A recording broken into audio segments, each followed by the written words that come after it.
Yes, people. Welcome to LRFC. Today's gonna be an interesting one. It's gonna be an interesting one. I got Mr. Structure with me, Nuruddin. We're gonna be talking about Man United and content creating. Yesterday's stream was pretty special. I looked back at it this morning. I realized I was going crazy over things I shouldn't. I got to understand. Modern day fans, the old fans are completely different, you know what I mean? And I have to accept it for what it is. But let me bring in the main man, which is Nuruddin.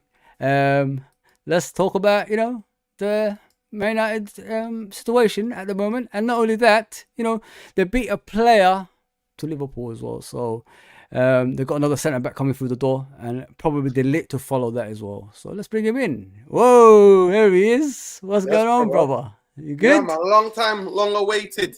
Yeah, Long bro. awaited, man. I'm glad that we got it together, man. Big up. People smash Yeah, the like on the video, subscribe to the channel, innit? Big up of to my course, brother. bro. My brother. Big up to you. Yeah, Yeah. bro. And big up. Appreciate Thanks for that, the bro. invite. Bro, man, I got into this because of you guys, man. Believe it or not, not Yeah. Liverpool fans, because of you guys. When the other channel, when you used to, I think you used to like come off the stadium and you used to work. I think you're cycling. You used to cycle to watch the games in it and things like that, as I Yeah, remember. the traffic's too much, man. Yeah, That's why I dance through the traffic on my yeah. bike to get there and back. Get out, get in there quickly, get out quickly as well, Have you a if you little know. rant, and then you used to just get out quick Yeah, after yeah, that. yeah. I know Manchester. I used to, my cousins lived in Moss Side back in the day, innit? So Yeah, I used to be there in the 80s and the 90s as well. So yeah, long yeah, time, bro. Long yeah. time. Big up, folks. Yeah, man. So how's it going with you, bro? How's Yeah, everything with you, yeah, bro? yeah. Good, man. Good. Didn't do a stream today. I'm gonna do one tomorrow. Yeah. About our transfers. But yeah, like you were saying before, you know what? We've beaten Real Madrid to the signing of Euro, Liverpool, Paris Saint-Germain. So we're, as United fans, we're quite happy at the moment, innit? We've got a young guy. Yeah. This kid is touted to be one of the best. So Yeah. hopefully he can fulfill his potential at Manchester United and It's hopefully go on with to you great guys, things. Nuruddin. Sorry to interrupt, but with you guys, is this like what you need at the moment? Like we're gonna talk about the transfers first, then we go to the other stuff after.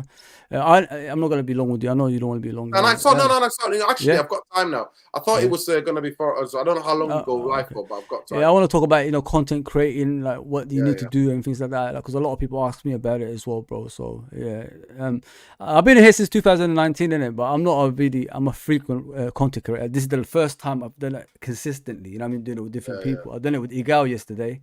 Oh, Was wicked. something special.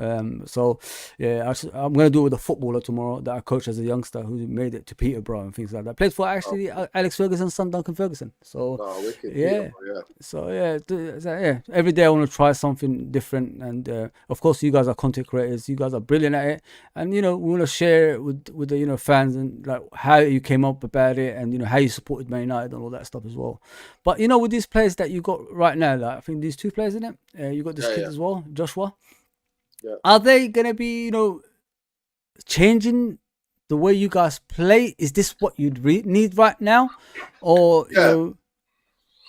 So yeah, how, we can't go out and sign players that are worth 70 to 80 million. We can't. Nobody's signing that. I don't know if you've noticed the transfer market, but it's changed. since this FFP is coming, it's changed the money that players are going for, the monetization, paying over long years, all of that's going on. But we need to take baby steps in it, like to get back to where we were Manchester United. Obviously, you know that we've been taking over. Well, Ineos have took over the football operations Are at you happy with Manchester that? United, which is weird. Mm-hmm. No, I actually prefer 20. I preferred somebody to take over fully. You know what I mean? But Okay. like I said, for the football operations of the football club, then Mm-hmm. everything is on Ineos and Jim the Ratcliffe because he helped the Glazers to stay. You know what I mean? So for me, he will always be a rat. But putting that aside, he's brought in a football structure for the first time ever. What Liverpool used to have. So for Liverpool, is a normal.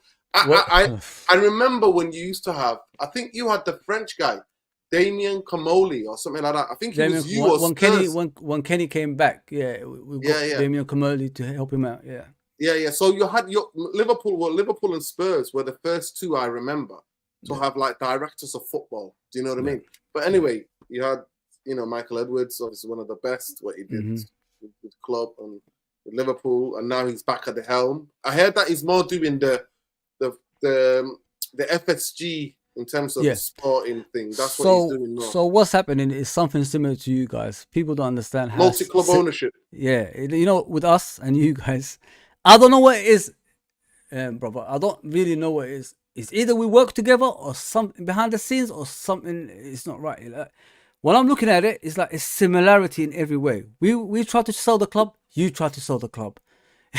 You bring in, Ratcliffe, we bring in Edwards. You know what I mean? And it's like the two owners now are exempt from criticism because they're not in charge of the football anymore. They give it to some other people. I don't know if it's making sense what I'm saying, bro. Yeah, no, it is. Yeah. Yeah, I'm just thinking like, what's going on here? Like, so now if there's mistakes gonna happen, who are we gonna have a go at? Are we gonna have a go at the owners, or are we gonna have a go at the CEO and the football operation team? Well, all of them get it. For me, all of them get it. You know the history of Manchester United and where we've been.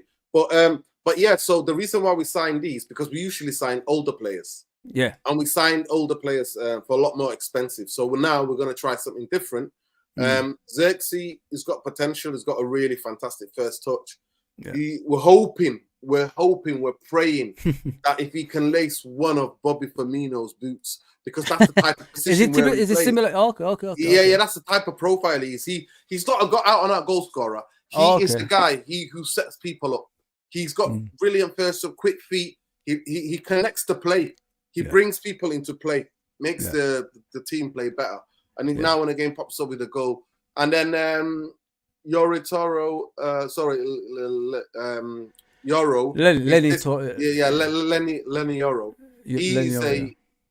Yoro. He is he was playing for Nice, for Lille, at the age of 16, bro. That's incredible. He's only 18. You know what I mean? And he's got incredible potential, and he's played maybe a season or two, you know what I mean? One of the top flights of European football. Yeah, and Europe top 5 leagues in European football, isn't it? So at the end of the day, and he's done really well. They won a trophy, I think. I see photos of him celebrating it, but he's tipped to be one of the best. So I'd rather us get him now. Yeah. And like you said, Real Madrid don't scout if you're not good. Liverpool don't scout if you're not good. Paris Saint-Germain do not scout you if you're not That's good. True. So we definitely need him, because your club has got a good getting these players, and PSG snapping younger French players up, and Real Madrid, that's what they're built on now. They're buying young Galacticos. It's not old. It's scary, bro. Like I looked at it like a few months ago. I looked at the Real Madrid what this your word structure, like the way they're building their team is what you just said, is from young, youth, hungry players that can become the best team in the next 10 years if it has to be. You get what I'm saying? And listen, I blame clubs like ours as well. Like, we had the opportunity to put the likes of Real Madrid and all that down for a while, but we didn't take that opportunity. So now they're looking frightening, bro. And there's something our clubs have to do, and that we have to sign the right players to fit the system that we're going to push forward. But with Man United, bro, like when I look at you guys, the issues that you have is there's no team ethic. If you don't, you get what I'm saying, bro. Like, I watched you guys. I watched it in the 90s when you guys were brilliant. There was togetherness. There's fight. No matter what. And I watch them now. It's like it's teams full of individuals. They come for the money reasons. They don't really come for Man United anymore. And I think that, you have to change things around in order for you to be successful again. I think, with us in Liverpool, the issue that we had in the 90s is we tried to do what you do after Ferguson left. Buy players. Remember we bought Collymores, we bought all these, Phil Babbs, John Scales. A lot of players was coming through the door that were just happy being at Liverpool Football Club. They weren't happy, they didn't have that hunger of winning championships. Do you get what I'm saying? I don't know if it makes sense, Nuruddin. And this is what I see similarities when I watch your club. They're just happy to be Man United players. They're not. They made it. They don't want to win. They put their feet up. They made it. They get paid. Listen. So the difference between us and you is that we're run by bankers. We're run by bankers. Ed Woodward, Richard Arnold, Matt Judge, accountants. PR people. That's what we run by. Yeah. Now we've got football trucks. Omar Barada's the CEO, who's a City. He was the he was like the operations, like looking after the multi-club thing. That's what he was. He was looking at that. We got Dan Ashworth. We got Jason Wilcox. Remember, we remember Jason Wilcox. He used to play for Blackburn. Yeah, the left winger. The winger. Yeah. So so that's what we got. We got proper football structure. Liverpool have had it for a long time. That's why you were successful, pushing City to the league and every other trophy till the last. You know what I mean? So we're trying to start from baby steps, and that's why with these 2 signings, we're going to need more. We're going to need a left back. We need 2 midfielders. You know what I mean? But 100% I agree with you. The players at Manchester United, we sign players without having any plan. We panic buy. We would people would just come and get paid and on big wages, and then we could never move them on. And also, actually, there's a thing called Glazonomics. I don't know if you heard of it, possibly. No, but we sign players or the length of the contract. So if the player, if you have to sell the player, it looks bad on the books because we are publicly traded. You know what I mean? So 30% of Manchester United shares are publicly traded. So it affects our shares. If we have to get rid of players and stuff like that. And that's how the Glazers sign something called book value, which means that, it's on the books. So we rather have players run their contracts down and go on a free than for them to move while we're still doing, you know what I mean? While they've got years left on their contract. And that club then makes a loss, and that appears in our books. So, it's crazy. We're still in debt, 500. The Glazers took over 2005. They were the best thing that, to me, I always think that it was a Liverpool curse. Liverpool sent them. You know what I mean? If you get a Liverpool fan, a City fan, and an Arsenal fan in a room and said, this is the plan. He's going to retire. This is what's going to happen to Manchester United for the next 12 years. Yeah. You could not have come up with a better plan than what the Glazers have been doing. But anyway, so with those 2 signings, we hope, but we need more.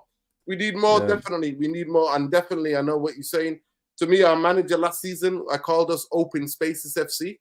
He tried this madness, 1-6, like these tactics are just weird.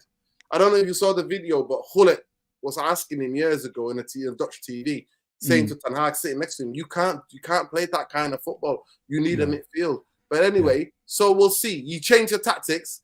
4 games left of the Premier League, leading up to the cup final. We played a bit more compact, even though we had all the injuries. We played more compact, and we looked better. And then obviously we went on to lift the FA Cup, and the fans were like, "You got to keep him. You got to keep him."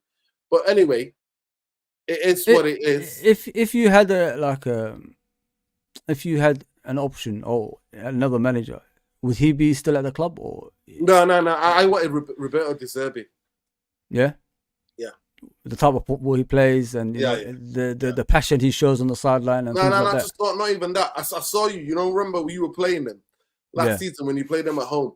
Yeah. Even though you beat them, he had Dunk and a couple of other guys I've never heard of playing out from the back, passing through your. You know what I mean? They were passing through you a lot. Yeah. You know what I mean? Bopping at times they were bopping your team off the park. Bro. They were, man. You know what I mean? So that's the type of football he plays. So for me, I wanted somebody like that, but they wanted to stick with him. I think bringing in Ruud van Nistelrooy, who's on his own right was a coach, a manager, first team coach at PSV, was the manager of PSV. He won them a trophy. You know what I mean? They smashed Ajax. Yeah. And he was doing really well, but then they sold players, and then the board there lied to him. They said they were going to get him players, but they didn't. So then he left, he resigned. So now they bought him to become Manchester United, one of the coaches of Manchester United. So it's like, I think that's already an insurance for Ineos because they didn't really want him. They spoke to other managers like Tuchel. So, I think this is a backdoor. I genuinely do think it's a backdoor appointment for Van Nistelrooy, somebody that they can hold the reins before they get their manager. So this season is going to be very interesting. We will finish what's the expectation for the season? Yeah. Well, I expect us to better than what we did last season. 8th was the worst in Manchester United history, by the Premier League history. Yeah. Premier League history was the worst season in the league. So we've got to do a lot better. We've got to do a lot better. I look at him, Nuruddin, your manager. I see a timid guy. I don't see a guy that's gonna change things at Man United when I watch him. You know what I mean? You could see a quality of a manager of the aura of the person. I'm saying, like, you could see it when someone is gonna be great. And when I watch him, he doesn't look like the type that, you know, that has that aura about him. And not only that, like, of course, he won 2 FA Cups, 2 seasons. He won 2 FA Cups. But the thing is, if players run rings around you, and you know, do like, and you don't really have that, you know, I remember Ferguson. What did he have? He had the aura. He had the fear of the players. Do you know what I'm saying? I mean, Nuruddin. And you look at Klopp, you look at Pep Guardiola, you look at Mourinho in his heydays. All Shankly, you know, Busby, all these guys, they have that thing that players wouldn't dare to do. And when we step away from things like that, this is even if you're the biggest club in the world, this is what you become if you haven't got that as a manager. And I'm watching him. It's just, to me, when I'm looking at him, it's just wasting time, man. His time is going to be going by, and you know, years is going to go by. You're getting older. I'm getting old. It's like this. That's how I see it when I'm looking at him. It's going to be. Listen, we'll find out. For me, the excuses that he was making in the football we were playing was part of his tactics. You know, Gary Neville is a failed coach at Valencia, and he was like, "Why are 6 players up running up the pitch, and you're leaving single pivot?" And then everybody's running back after we lose the ball. It's just, we can't keep hold of the ball. We didn't know what team we were. We're a physical team. We're a technical passing team. Where we, you know, front foot. Did you think like when he was coming to Man United, he was going to play the Ajax way? Like, that's the reason why we got excited. We thought we'll see the triangles and the way that Ajax were playing in the Champions League. We'll get better at that football. And then he actually said, "Oh, I need Anthony. I need Lisandro Martinez." To me, he's been a brilliant signing. But Anthony's been the biggest flop ever. It's been the biggest failure. Was it 85 million, something like that you bought him for? Yeah, I mean, we should have bought him like a 3 weeks before, a month before. He would have cost about 35 million. But because we waited till the end of the transfer, like we do, because like I said, bankers, people who don't know what they're doing, we're running our football club. So, you know, we spent $1.5 billion in 12 years, bro. And we had people who don't know what they're doing. Same here, in my opinion, bro. Like when I look at Liverpool, I'm an FSG guy. I've always been an FSG. You see it on my Twitter. I don't change. You know, like with me, when I look at, it's not. I don't want to stereotype them or anything like that. You know, like Americans, they're different. You know what I mean? I can't go to America and coach a football team with the American football team or anything like that. That's, you know what I mean? I don't see them like coming to our game and doing the same thing. You know what I mean? And it's the lack of interest in winning that pisses me off when I'm looking at these people. It's like we're begging for success when we shouldn't, because the club we are, it should be successful without us begging for it. Do you know what I mean? And it's hard to watch ownership that don't really care about your football club, and it hurts me when I'm watching it. Like even this transfer, like with Len Leno, we was looking at this kid a few months back, and all of a sudden Real Madrid came in and we gave up. Now Man United are gonna get him. It's just the same thing that's happening again and again and again. But I don't want to say, listen, I don't blame every Americans or anything like that. But if the ownership don't have that drive and ambition to win, this is the clubs we are, bro. I'm not even joking about it. It's gonna continue until like we get the right ownerships in my opinion, bro. And I'm worried. I'm worried for me. I mean, I don't know about you, but getting Ratcliffe in, yeah, it looks good. But how long can that last? You know what I mean? And is it going to be successful? We'll have to wait and see, like you said. But yeah, man, it's tough. It's tough watching these kind of owners in charge of our clubs, bro. And yeah, I'm worried for one at Liverpool Football Club. Yeah. As long as FSG are going to 100%. Sign a better... What is that? 100%, I agree with you. I agree with you about American try to take over. It's not. It's not like I'm not stereotyping them, bro. It's the lack of passion. It's the passion. They don't know. They don't know. Yeah, passion, they don't know. Bro. Yeah, they don't know. They don't know what it means. What the rivalries mean. What they wanted to take everybody into the Europa Super. You know, that European Super League. I mean, ridiculous. They do not know the history of what the Champions League or the European Cup means to Liverpool or Manchester United. Manchester United lost players, literally lost players, and we were the first English team to win the European Cup. Yeah. We lost players because of the FA. You know, the FA said you had to be back 2 days before your league match or you get points deducted. So the plane in Munich took off 3 times to try to get back. It was a heavy snow. So I blame the deaths on the FA. Nobody wants to have Mate, those conversations, innit? yeah, but listen, man, you know, those Busby babes, you know what I mean? You never know what maybe Liverpool wouldn't exist if they were alive. You'd never know because they were that good. You know what I mean? And Yeah. it's a sad And tragedy, it's a bro. part of history, innit? It's part of history. But Yeah. literally, they wanted to take Manchester United, the Glazers, with FSG, with the Man City lot. Do you know? with Do you know? There's Arsenal. about. Do you know? Sorry to interrupt. Do you know? There's I think about 12 or 13 teams in the English league that's owned The by Americans Americans. own them. People don't even know own that. Yeah, And I do. people don't know the actual majority wins. The actual, you know, if they're voting for something, the majority wins. Yeah. And people don't even know that. Yeah. And they're in the game now, and they're making decisions like this on a consistent basis, and it's worrying. It's really worrying. It's alarming when I see things like that. 100%. Because you know they will change us over to their kind of sport, which we're already doing anyway, Nuruddin. If you look at the football we watch now, let me ask you a question: do you actually enjoy football now? I don't know how old you are, Nuruddin. I never asked you. I'm 45, by the way. Yeah. Well, I'm your. Yeah, I'm not that far from you. I'm just a couple of years younger than you. Yeah. Do you actually enjoy what you watch nowadays, like in football terms, Not compared to really. what we in our you know the best days of football in the past? No. In the night, to me, the best football was the like 90s, late 90s, not 90s. Before this system stuff came, all the number 10s, all the creativity, all of the geniuses, all those is gone. You know what I mean? All those type of magic that you used to turn up and see, you will watch. Bro. All of that's done. All of that is gone, man. It's football now is a bit like robotic, very robotic, and so many stat things like the American sports. Thank you, brother. Thank you. Because Igal argued with me yesterday. He said to me, "You do football and I test." Yeah, but I'll go to games. I'll see things that you don't see on the football pitch. Yeah. You know what I mean? You're Totally never gonna see it. You know what I tell them? I tell everybody when you go to when you go watch football live, when you watch it on TV, the camera follows the ball. Yeah, spot on. And when you're in the stadium, you see the full pitch, you see the lineups, you see all the other things. Nah, Exactly. totally. To me, watching live football and watching it on TV, totally two different things. I've always said that.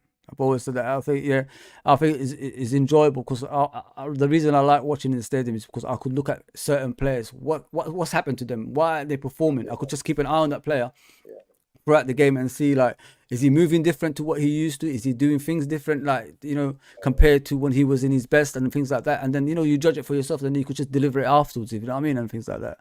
Yeah, listen, football's changed in my opinion. You know what I mean? How can you go to a stadium and not enjoy goals, bro? Like, you're sitting there, Oh, a goal goes in, and you're waiting about 10 minutes. The atmosphere, but you have to wait, because of this check. Yeah, it's crazy. It's crazy. Yeah, I mean, and the VAR has killed football as well, honestly. You know, when I'm in the stadium, I don't celebrate. I'm like, it might be offside, I don't, because it takes that.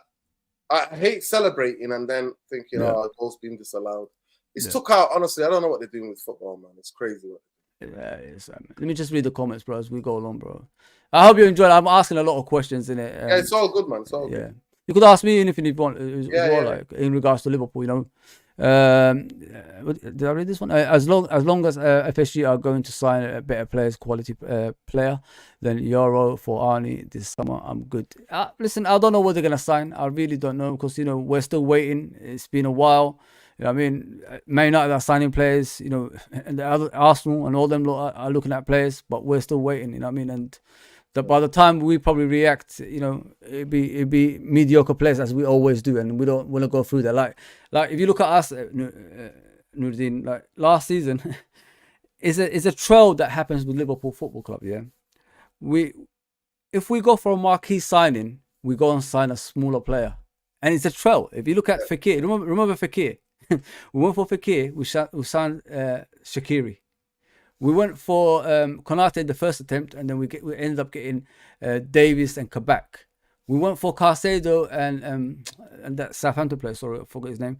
And then we ended up getting Endo. We went for Tchouaméni, and then we ended up getting Nunes. It's a trail of the same thing. And I keep telling people, like, this is the football we're going towards, which is like mediocre. I honestly think, Nuruddin, Liverpool Football Club is becoming, now we lost Klopp, where we want to become a team that's just happy with top four, like Arsenal used to be, something like that. What do you think, Arne Slot?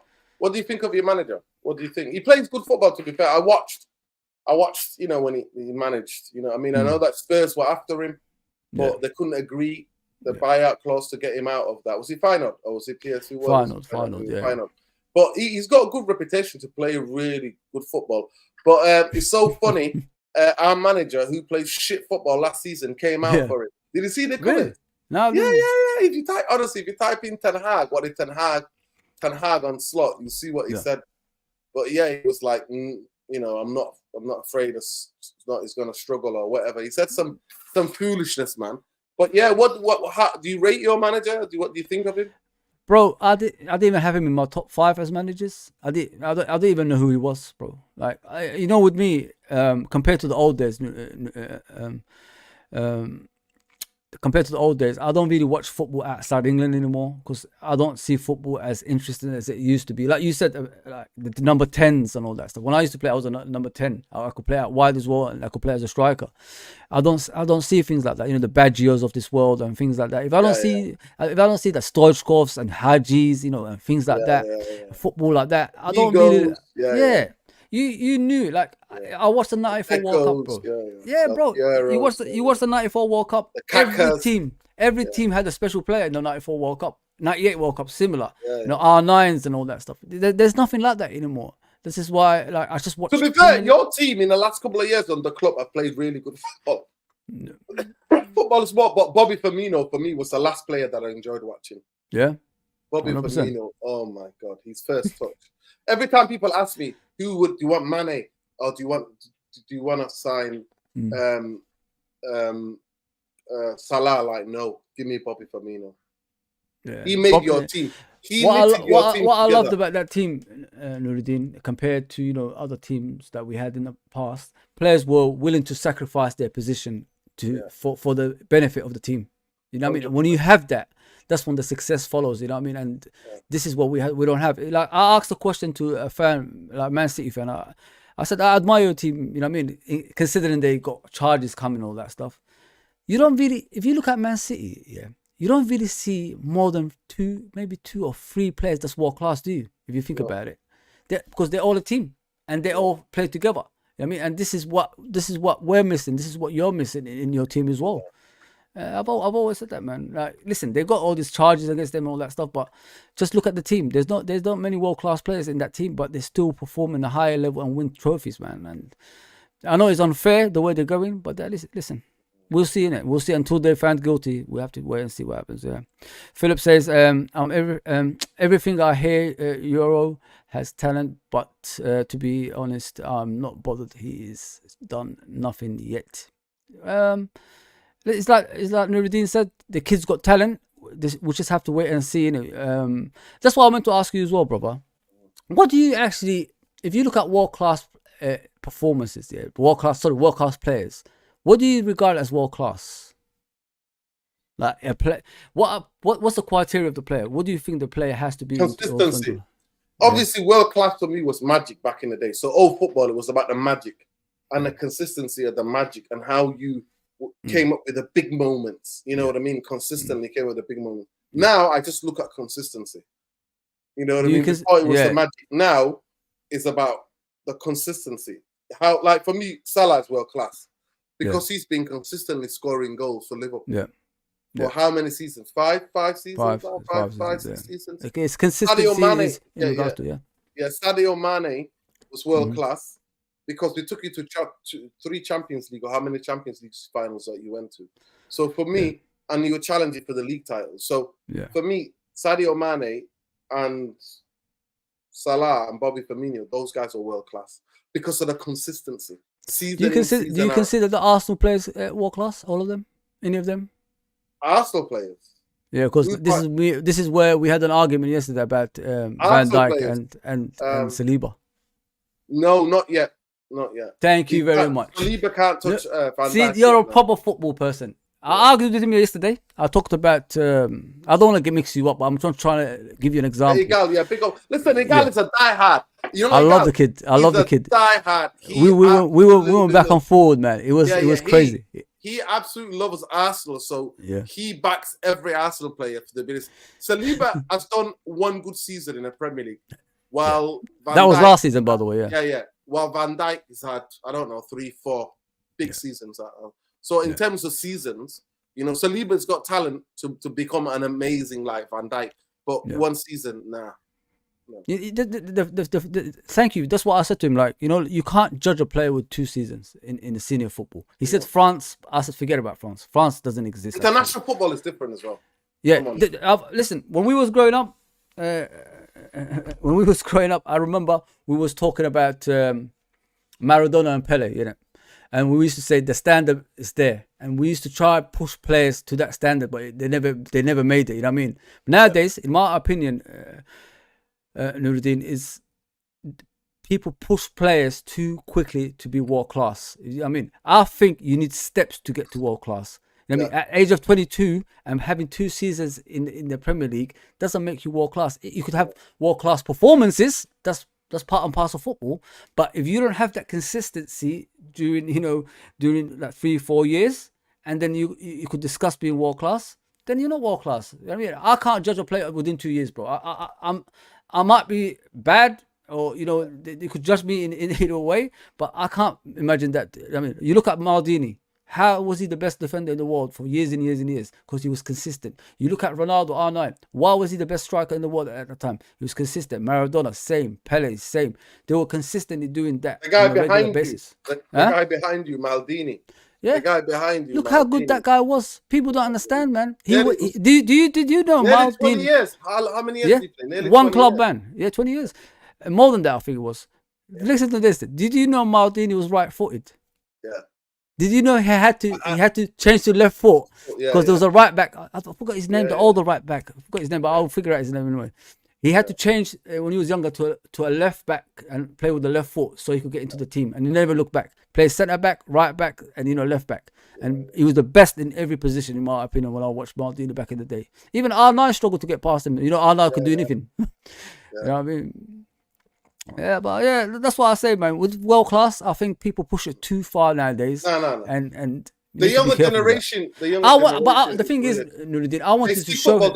The younger generation see football different to we. Yeah, but I wanted to show him a different side. You know what I mean? In regards to my generation, the way I see it, and help him out in that way. So you know, like, you don't push things out there and then look ridiculous. You know what I mean? That's what I try to do. I didn't want to make him look bad. You know what I mean? Because sometimes I see him arguing with people and all that stuff. You know, you just if you want to help someone, just let them understand. Calm down.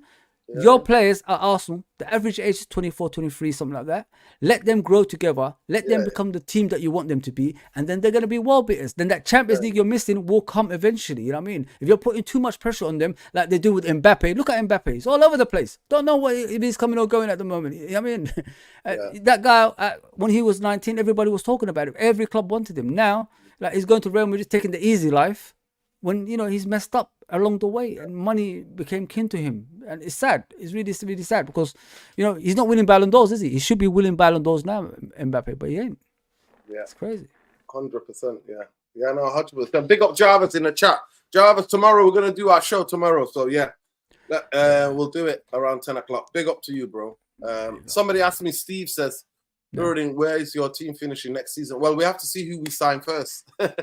How many we get rid of? You know what I mean? I'll tell you after the preseason. I'll come back here and I'll tell you after the preseason where we're going to think we'll make the predictions. But big up, Kate. Yeah, big up, bro. Yeah. You finished 8th last season. I think are you in the Europa League? It's going to be, we're in the Europa League so this season. Horrendous, Okay. Yeah, let me put this question to you as well. Question for do you think teams next season will fear going to Old Trafford to play?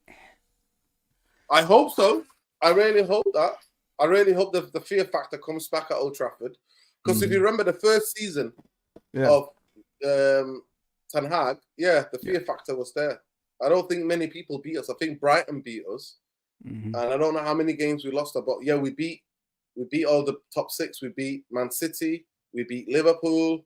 You know what I mean? Don't we say beat that, Chelsea. You know what I mean? We beat a lot of teams at home. You know what I mean? I'll never forget. I was actually outside protesting against the Glazers.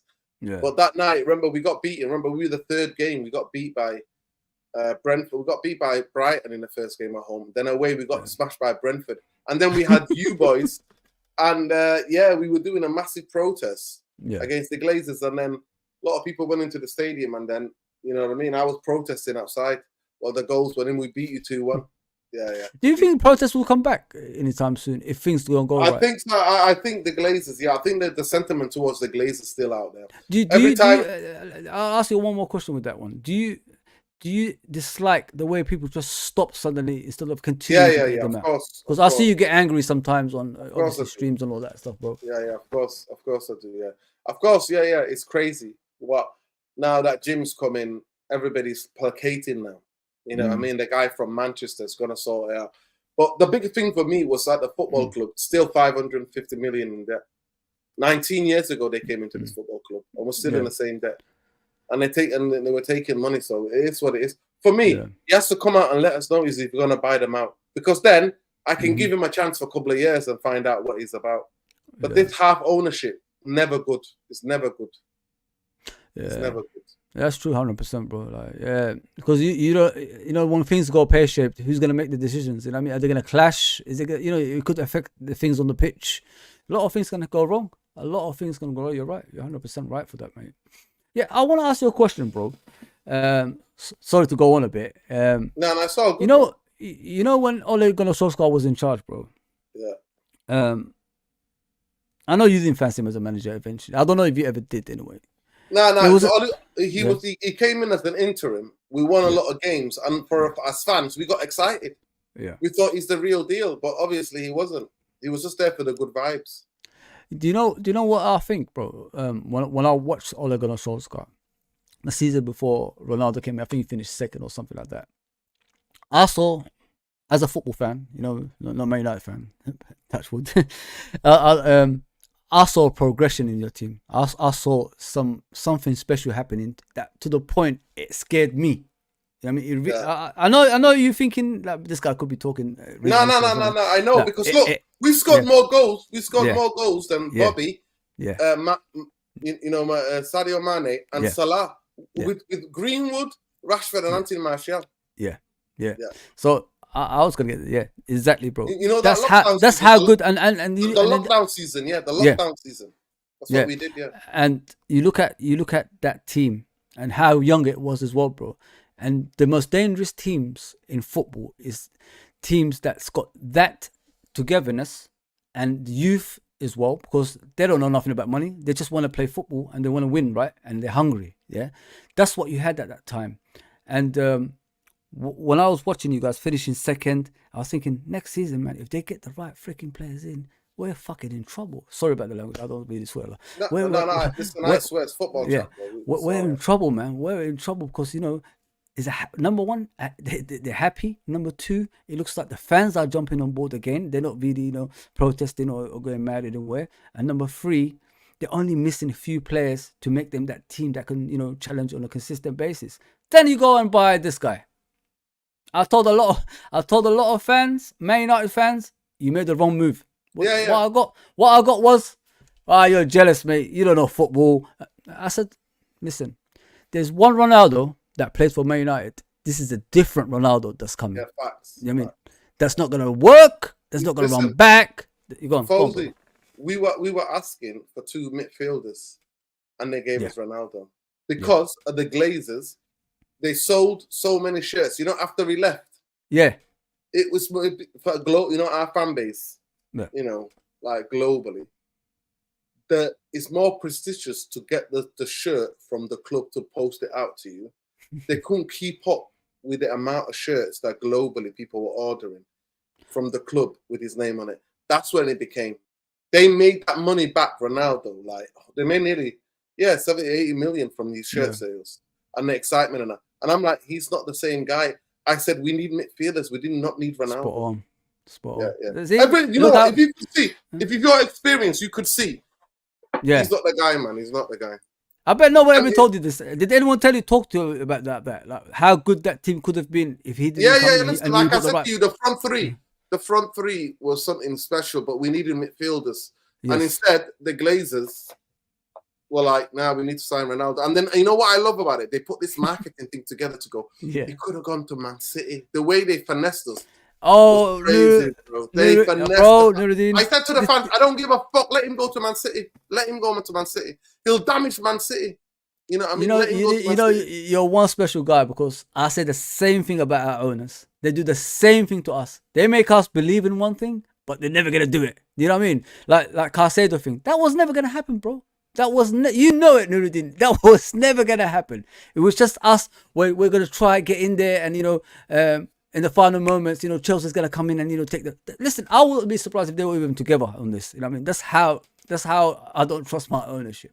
They always do it, bro. They make you believe in things and it never comes true. And like I said with Ronaldo, he destroyed that team, bro. He actually destroyed the team in and out. That I thought that was a threat to us, man. And I felt. Listen, I felt happy, of course, but when you make wrong decisions, it just it makes you that team that nobody wants to watch you anymore. And this is what he did, mate. Right. Inside and out the club, the way he acted the club, and publicly and internally, it was just it was horrible. Like I said, there was one Ronaldo that was there in the first spell. This Ronaldo is like he's different. He's a world beater. He thinks he's the number one player in the world. He thinks, you know what I mean? And it's not gonna be the same. It was never gonna be the same. But I'm glad you noticed that, because a lot of us lot in real time, Bozy. A lot of time in real time we were like, nah, this ain't happening. Like, when we need midfielders, and everybody came at me. You're negative. They call me the negative. I see it, bro. I see it. I try to support in the comments as much as I can. You know what? And I'm like, yo, whatever. Leave me out of it, because the truth. Some of the fan base can't handle the truth. We are one of the most marketed to football fans in the world. Manchester United. Yeah. The club is so good. If they were only half as good at actually sorting the club out, we would be winning trophies and challenging league titles.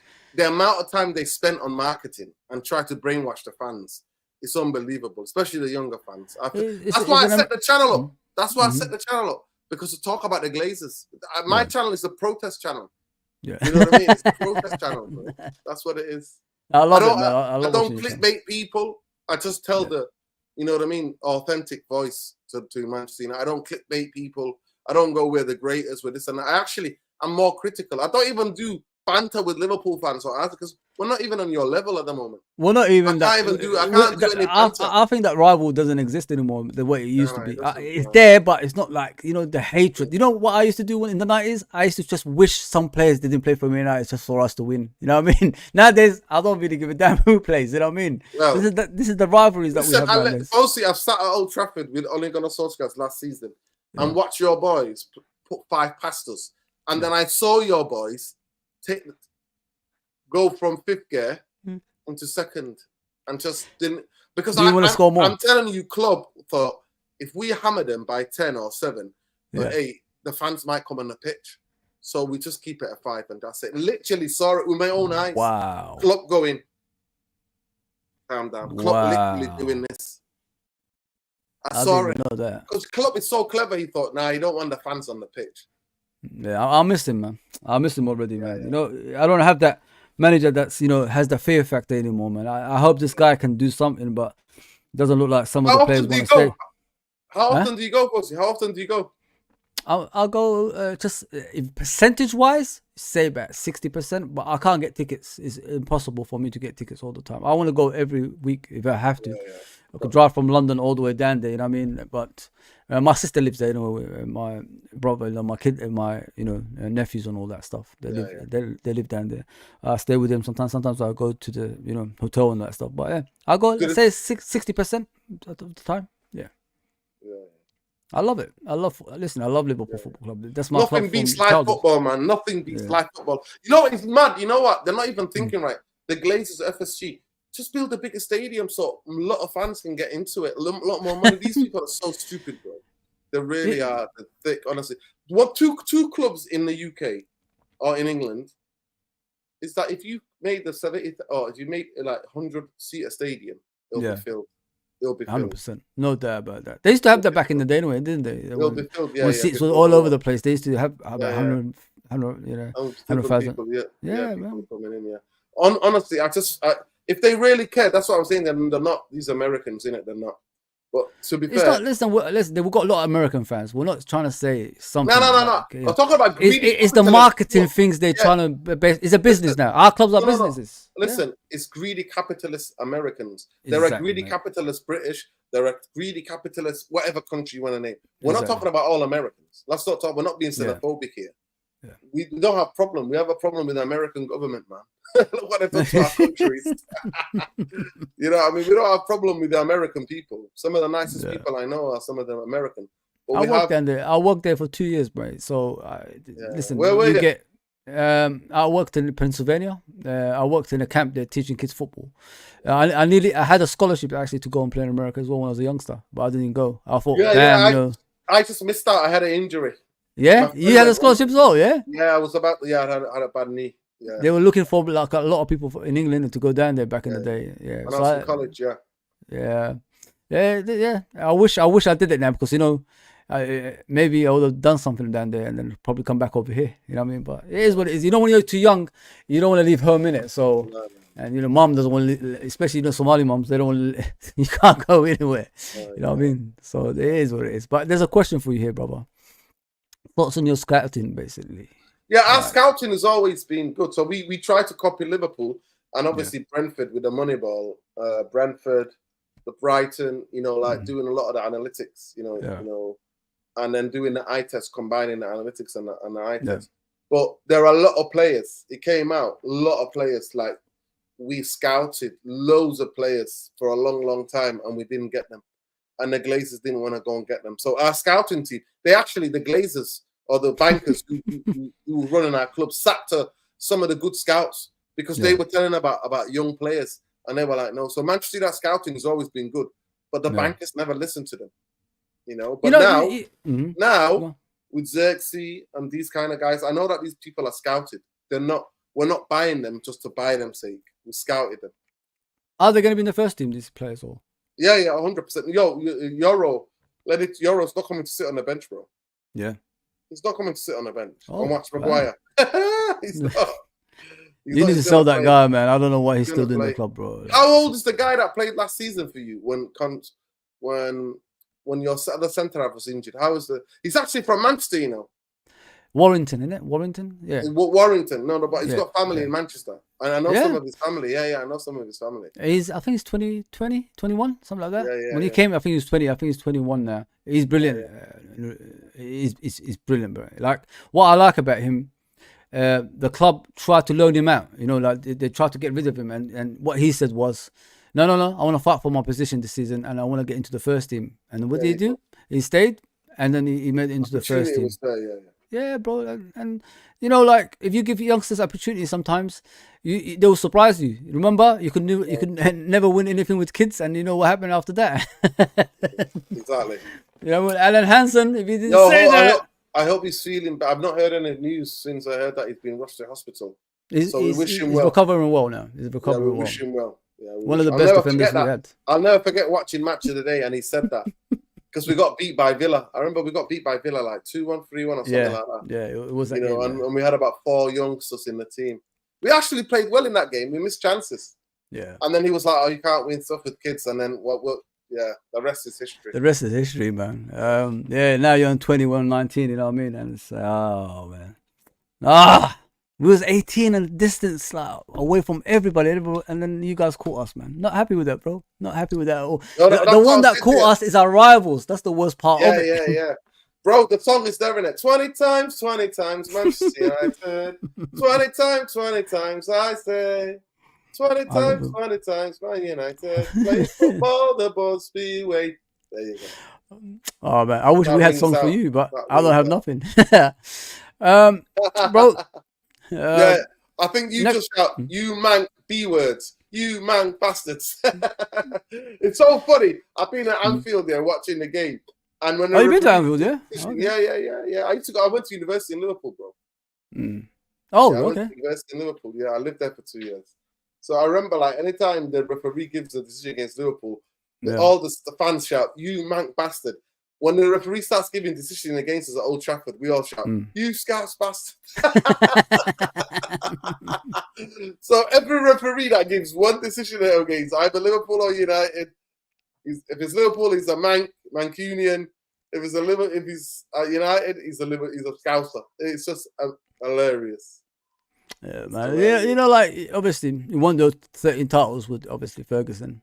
Do you wish that you had more European Cups as well with that? 100%.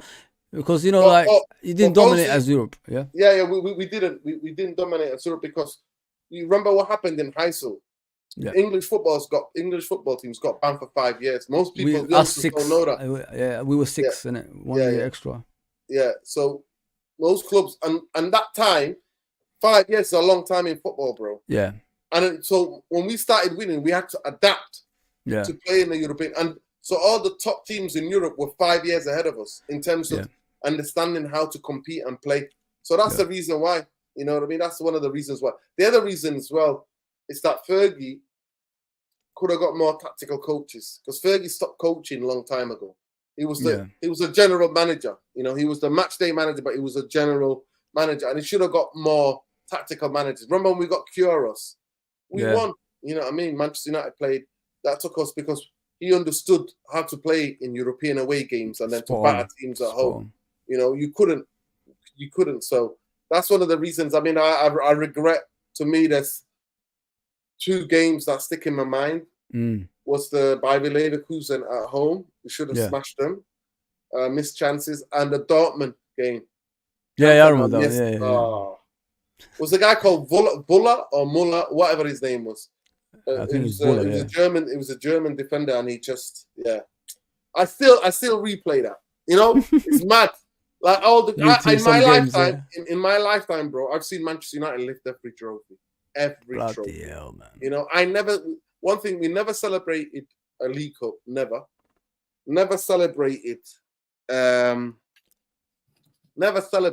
a Europa League. Always celebrated the league title, a double, treble. Do you know what I mean? Yeah. You know what I mean? Or just winning the league. We've celebrated that, but you know, so I'm blessed, but definitely we could have had more Europe. And I think we should have beat the first time we played. I think it was 2009. Yeah, we should have beaten Barcelona in Rome. We should have. Fergie effed up the formation. He played. So we were playing with Tevez. Usually we play with Tevez up front and Ronaldo one side, Rooney on the other side, or sometimes Berbatov up front. And in that game, he changed the tactics, played Ronaldo up front. So tactically, because of lack of experience in that 5 years, we played. We didn't know how to play in Europe, and that time we should have beaten Barcelona. The 2011, that's the best club side I've seen in terms of that tiki-taka. You know what I mean? They was very special, man. Hands down. They were incredible. So but the couple of years before we should have beaten them. So we should have won. We should have had Fergie should have had 3. Should have had 3 European Cups. For me, like, he messed up the tactics. Yeah, I remember like when you said about the Heysel thing, and you know it took you time to get back to the standards that English football were back in the day. I remember, I think, a game against Galatasaray. I think you lost to Galatasaray. I think it's Galatasaray, wasn't it? Galatasaray. Yeah, we lost to Galatasaray. Teams like that were beating you. And it showed. Yeah, we lost to Galatasaray and Cantona. The police. Cantona started fighting with the police. And the policeman started punching him. Remember, we went away to Galatasaray, and the banner was like, "Welcome to hell." Welcome to hell. Welcome to hell. Yo, it's good to discuss things like this because people don't know what we face. Our Turkish brothers are fanatic, man. They're crazy, mate. I went to watch the Super Cup against Chelsea when we beat them on penalty shootouts, mate. Me and my wife was outside the stadium, innit? Bloody, they're crazy, mate. Like, they squashed us in the actual. During we were going to the stadium, everybody just surrounds you and they squash you to the point you can't breathe. That's how bloody sick it is down there, bro. Wow. I don't know if you've ever been to Turkey and been to games. Yeah. I actually had amazing times every time I've been there, but I never went and watched a football game there. No. Oh, okay. Yeah. It's crazy stuff, man. It's crazy, absolute stuff. So you went to watch when you played? That season you played Chelsea. Yeah, I'm gonna go to New York. Hopefully, go and watch Liverpool, Arsenal in Philadelphia as well. Wherever they go, I'll drop in and watch them. Innit? I like watching football, so yeah, especially if it's Liverpool around. Because Philadelphia is not too far from New York. It's 2 hours, I think, away. So I might just drop in I think it's 2 weeks time, something like that. Just watch the games as well. Yeah, wherever Liverpool. Family in the US as well. No. I used to work there, so I meet up with the people from work, and we're all older now. You know what I mean, wiser. So we just meet up, and I stay there for a bit. You know, like I'm a city boy. I'm from London, innit? So I'm a city boy. I don't do beaches. Look at me. Do I look like a beach person? So I just like to walk around and stay in Times Square a bit. Just move around Times Square because everything is close by, innit? If you go to Empire State, if you go to the World Tower and things like that, everything is just close by, walking distance. Take a holiday. So does your wife like football as well? Is she into football? Yeah, Liverpool fan. She's finally a Liverpool fan. So yeah, she loves it, man. She loves it. She goes to every game with me as well. So yeah, man, you need someone like that in your life, innit? Someone who likes the same thing as you, and supports you. Who did she support? Did she have a team before you met her? Nah. So once she went to Anfield, she didn't look back, bro.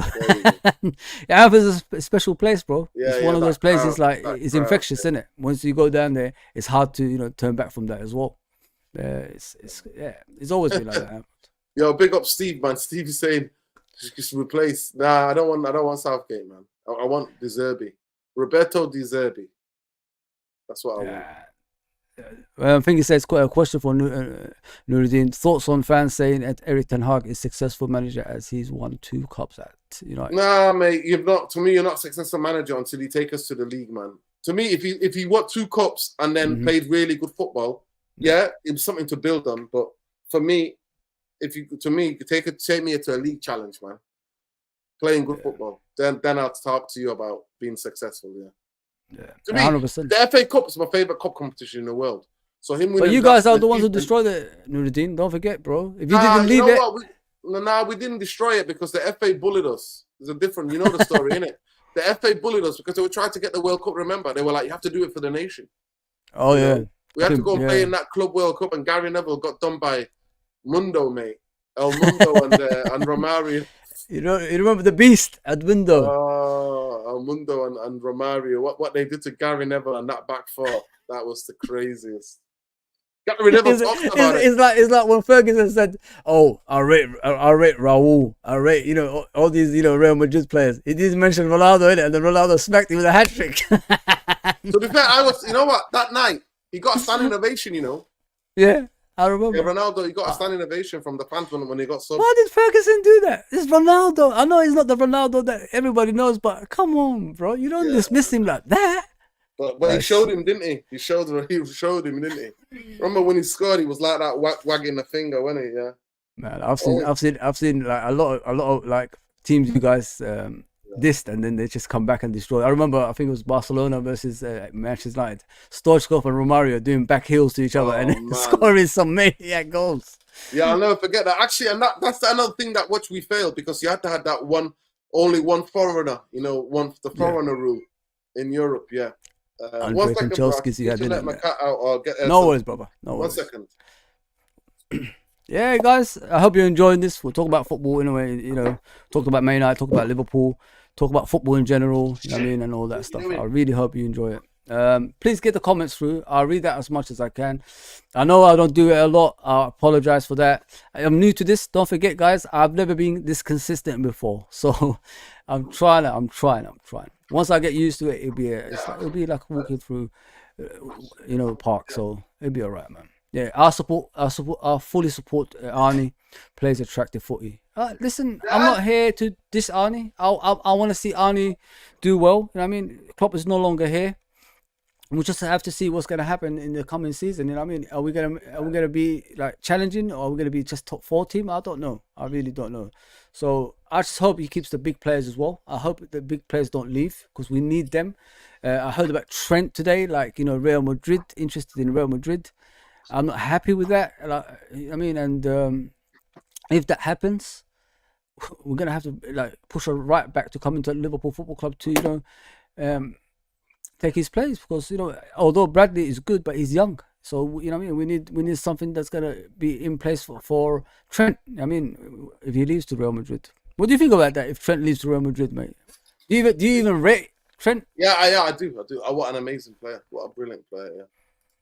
Yeah. Do you think it'll be bad for Liverpool if he goes? I think he should be playing in midfield, though. I genuinely think that. Yeah. I think he should be. Yeah. But I don't know if he's gonna. Is he gonna go? Would he leave Liverpool to go? I see him as a future Liverpool captain. You know what it is, bro?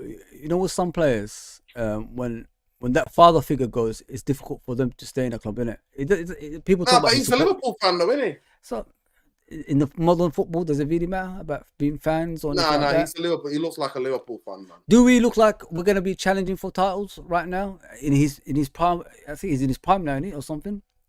Does Liverpool look like they're going to be challenging for titles? He's still young, he's in his mid-20s. 25, 26. He's going to be 26, isn't it? So he's 25 right now. Yeah, listen, if the big players like Van Dijk leave and all that stuff, it will be frightening. Yeah, you know what I mean? Maybe, you got to think about it. You got to think about your own, innit? And that's what worries me when I look at Trent. I want him to stay, don't get me wrong, but sometimes you got to look at yourself, and if the club doesn't share the same ambition as you, you're gonna, you know what I mean? So it doesn't matter if you support it. It's just what matters is winning trophies, and that's what worries me about him, brother. Yeah, but bro, thank you for coming on the stream, man. I really enjoyed this, man. Honestly, I really enjoyed this. You're always welcome, man. It's been interesting. We talked about everything else and all that stuff. But how did you come up supporting Man United, bro? Like, are you born in Manchester or? No. I came to this country when I was young, innit? I was only a kid. Like all of us, yeah. Yeah. So, I went to see United. I went to a primary school right opposite Main Road where Man City Stadium was. So Manchester City Stadium was right across the road from me. Do you know what I used to do over there? We used to live next to my auntie, and the kids used to live there in the late 80s all the way to the 90s. Do you remember mind your car for £1? Yeah, that's what we used to do. Yeah, that's what, I tell. You never know. I might even bump into you. You never know, bro. Yeah, you never know. No, bro. I feel like I've met you, bro. Seriously. I don't know what it is. I was thinking that. I've met you before. I swear. Like I'm not lying. I'll send it to my brother. If you got family, I grew up in my side, innit? So if you got family in my side, then I think we did. 100%. I think we did. I said that to my sister before. I feel I met this guy before. We might have. I don't know. 100%. 100%. Yeah, man. If people don't know what mind your car for £1 means, I don't think they know what it means. Listen, in those days, there weren't that many Somali families in my side as well. In those early 90s, there weren't that many. So we definitely have met. Everybody knew everybody back then. Anyway. Yeah, there weren't that many. So Somali communities are very small, man. Like back then, you're right, 100% right. Yeah, Main Road, man. Which we used to just. So I went to the primary school, literally across the road from there. So and then, but. My uncle is a big United fan, bless him. Yeah, and he, and some of the people in that area, United fans. Yeah. And my friends, we went to watch United, and then that was it. I saw Mark Hughes. Was Man United successful at that time, or were they coming up? Yeah, in the season that I went to watch, I think City. That was the last season where City finished higher than us. I think City finished 5th. They had Peter Reid as a player manager. I remember that. Yeah, I remember that. And it was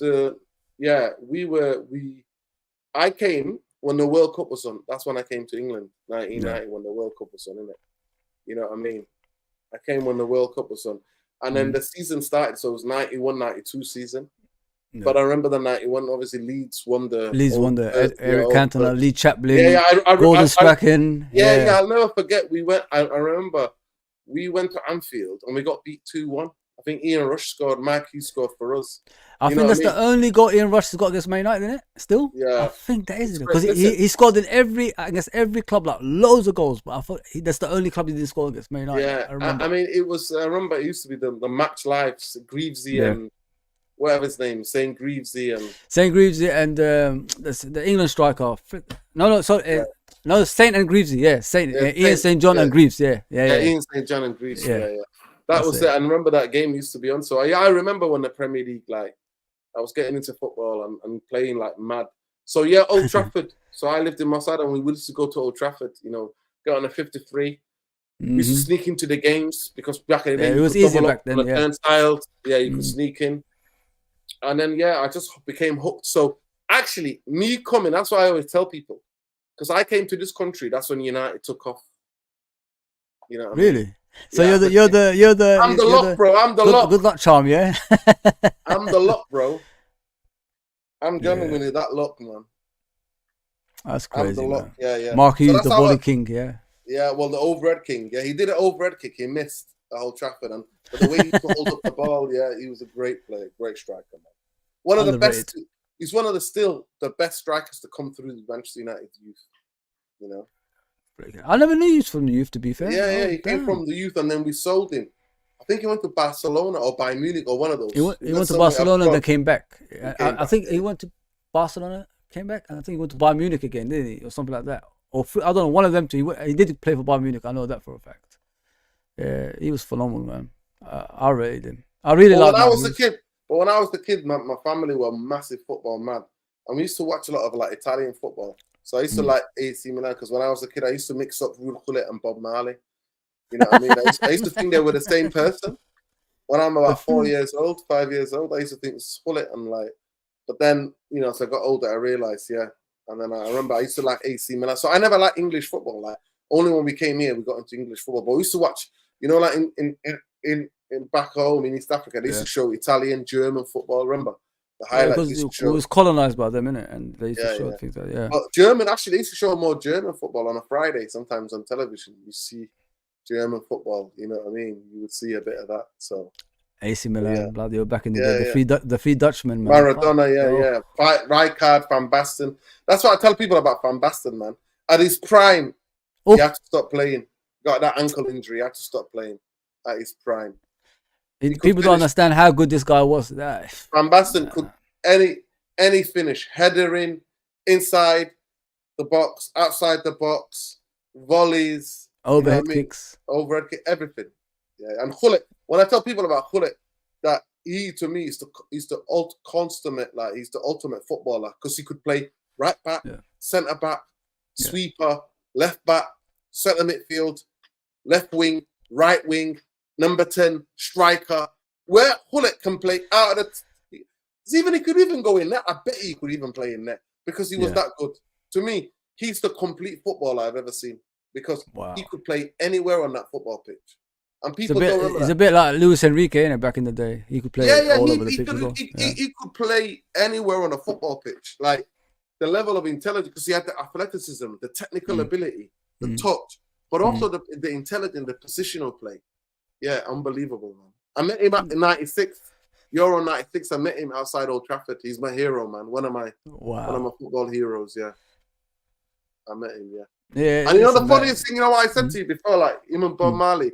He was in a reggae band. This is how mad it is. He was in a reggae dub ska band in Holland when he played in Holland, and he was singing for freedom for South Africa. Can you imagine that? Wow. So I was thinking this guy's like Bob Marley, but then I'm like, yo, he actually was in a band. He can sing. You can check it. You can Google it. Gullit was in a band singing freedom songs for South Africa. Man, in the world, like if you put, the best players ever, like I think Gullit is underrated where he stands. You know what I mean? To me, no other player could play all across the back. Look, he could play in anywhere in defense. He even did it when he came to Chelsea. He even did it when sweeper. Yeah. That's the first position he played. Like when he learned in Holland, he was a sweeper. He plays a sweeper. Phenomenal player, man. Yeah. Remember Mateus, Lothar Mateus? Lothar Mateus, similar. He could play every position. As a sweeper. Yeah, he could play. Yeah, man. With me, I had cassettes of all the the great players. I used to just collect them and just watch them over and over and over again when I was a kid. Nothing beats those old cassettes, man. If you guys don't understand, it's like equivalent of a CD, but different. It's a tape basically. You put in the video player. So that's what we used to do back in the day. Just collect them and all the best players. Watch what they do. How they move.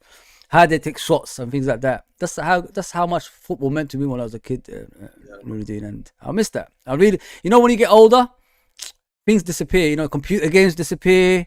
A lot of interest in like things you was on back in the day just disappear of your life, man. And I really, that when you don't have responsibilities, it's the best time. You know what I mean? When you have responsibilities, it's heavy on your shoulder every day, man. It's crazy stuff, but yeah. Nuruddin says the only real United fan always speaks sense and calls out frauds in his club. Big respect for him. Big up LA, man. Yeah, it's true, bro. Like I've always said that. I don't know about you, Nuruddin. You know, people could, you know, if you're not real and you're like trying to do a persona on social, you know, just in YouTube or something like that, people it'll catch up with you. If you're not yourself. Am I wrong? If you're not yourself consistently, because you know when the fake runs out, people lose interest, and that's what I've always said. Of course. Yeah, 100%, bro. 100% agreed. Yeah. And I only got involved in YouTube because so many people were asking me to do it. Because I was more about the militant. I was more interested in about fighting against the Glazers, taking singing against the anti-Glazer songs in there, trying to educate the.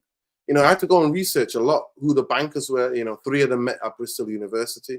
Can you imagine? You would have said 3 guys who all studied like finance and economics that met in Bristol University were taking over Manchester United. That's crazy, bro. Nuruddin, Glazers and FSC have great propaganda machine that brainwashes, obviously. Everybody, to me, all these corporate Glazers are FSG. Yeah, all of them. I genuinely want to compete with Liverpool on a footing, because I always say, like, the rivalry. The reason why the rivalry is so intense is because it's deep down. There's a respect. Right? Do you know the history? Yeah, I know the history. Yeah. I know the history between the 2 cities, bro. No, like, I know. Yeah, obviously the shipping days and all that stuff. But you know why it's gone to the next level, to the point of hatred. Yeah. Of course. A lot of people say to you about the shipping days, and you know they used to be together, and then they split apart. Liverpool got bigger, the Manchester got bigger.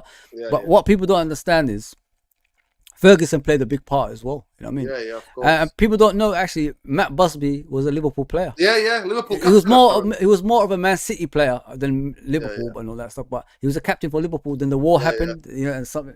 He wanted to manage Liverpool, but Liverpool didn't want to give him full control. People don't even know that. But if you look at the history of Liverpool, people talk about the shipping days. But and Man United, sorry, people talk about shipping days. Yeah, that plays a part. They used to take it to the stadium because they hated each other in that way, all that stuff. But what happened was in the 80s, I think it was 81 or something like that. Aberdeen was coming through. Remember Aberdeen?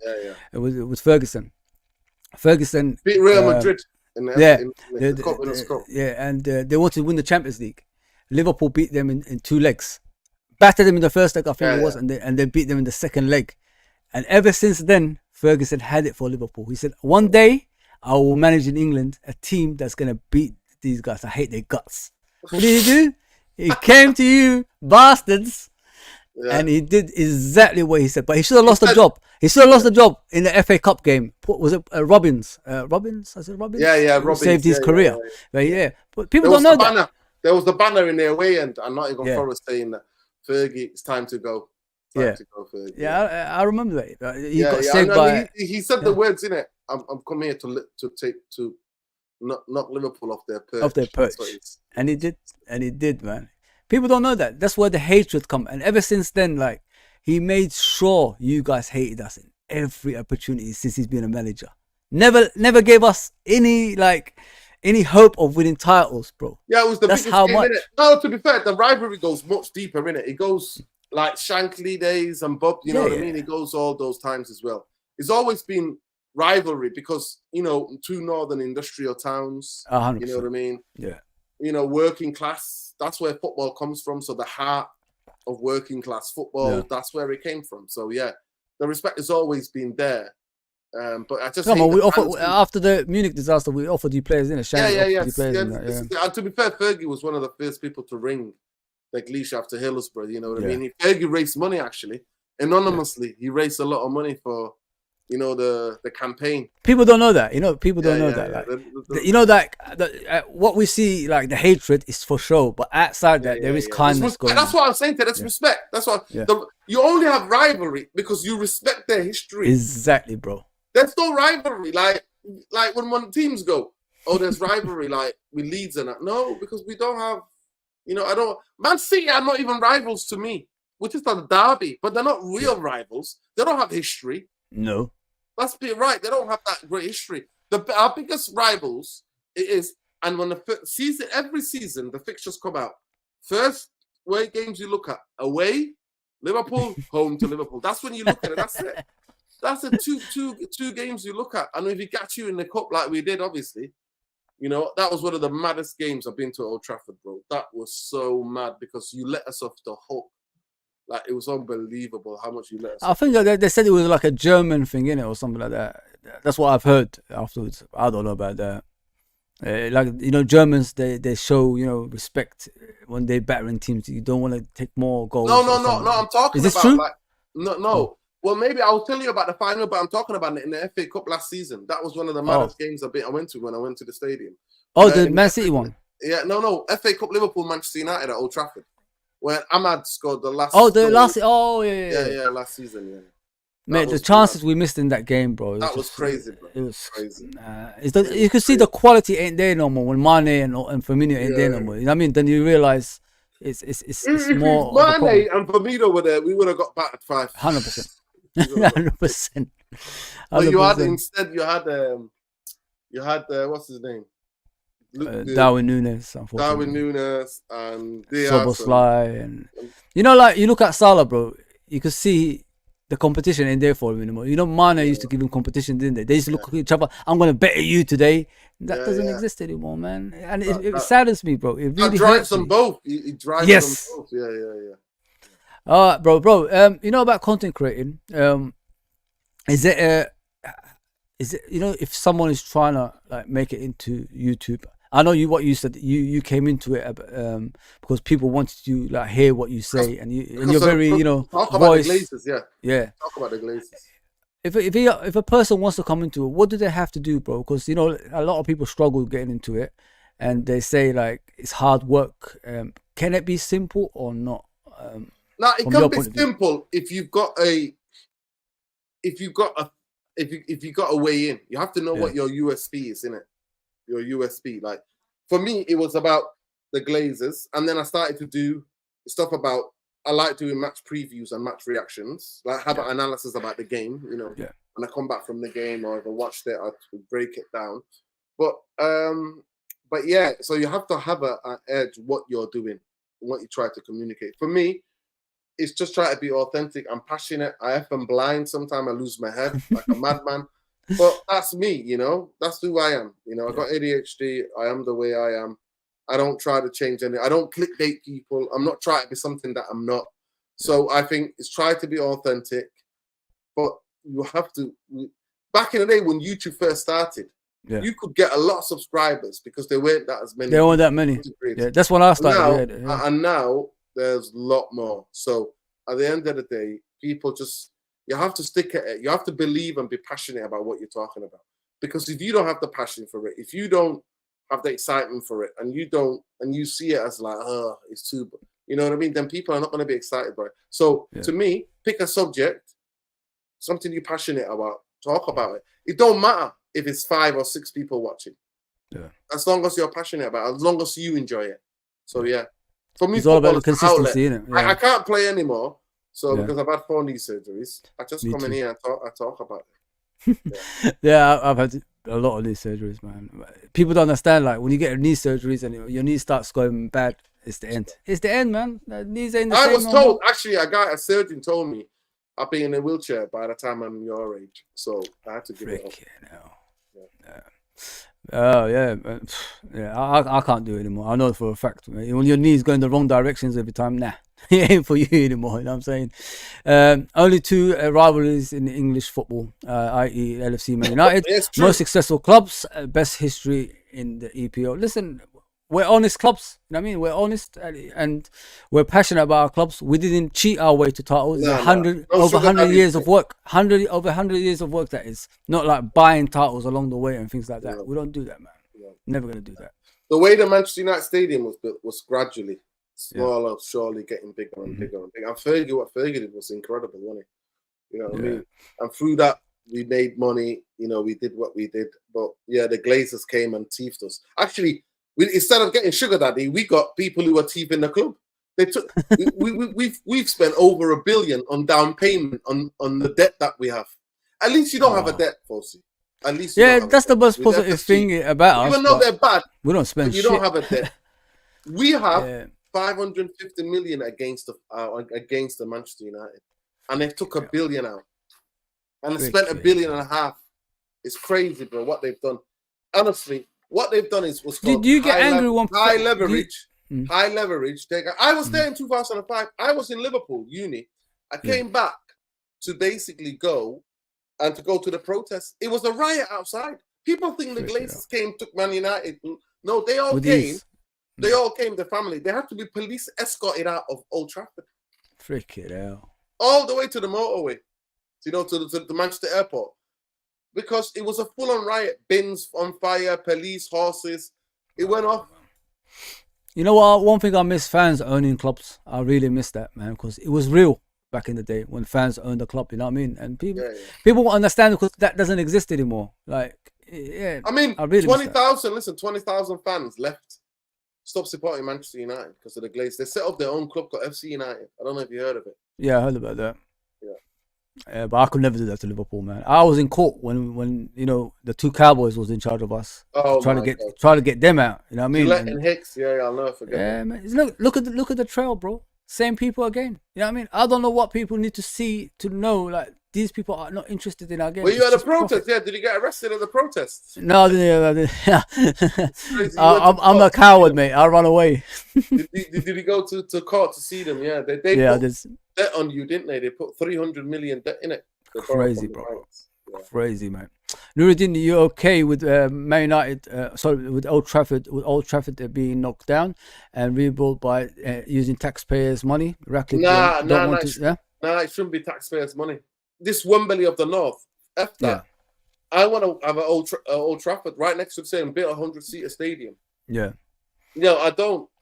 Taxpayers shouldn't be paying. Like Man City Stadium now, taxpayer of Manchester paid for it because that was the Commonwealth Stadium. I remember, it wasn't. They didn't actually buy it when they moved in. They were renting it, didn't they? Yeah, exactly. So at the end of the day, I don't want anybody taxpayer paying for Manchester United Stadium. No. Yeah, that's true, man. No.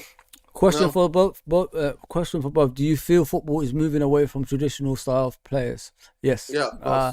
I keep coming back on there and telling you guys every time on my own. The past decade, the past decade. But you know what? Certain things in football trends goes in cycles. I hope that it comes back.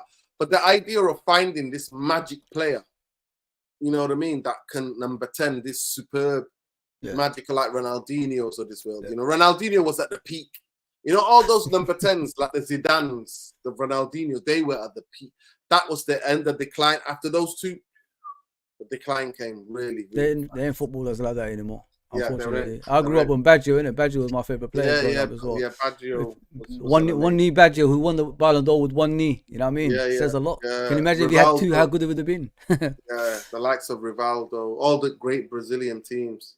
Now you watch Brazil. It's so sad, man. The Brazilian. Did you see what Ronaldinho said? Like, he ain't watching them anymore. Yeah. He said, I ain't watching this shit anymore. And Ronaldo came out recently and said the same thing. Nah, I ain't watching this crap. I think it's the era of Neymar, man. You might rate him, but I think that guy's just ruined Brazilian football. Because you know that listen, one of the most times I have been people try to cancel me is when I said exactly the same thing. I said, this is what I'm saying, Nuruddin. Look at the way we think, bro. Everything we talk is agreeable. Look at that. Because we come from the same time as well, the same time, like background in football. It shows like we think alike.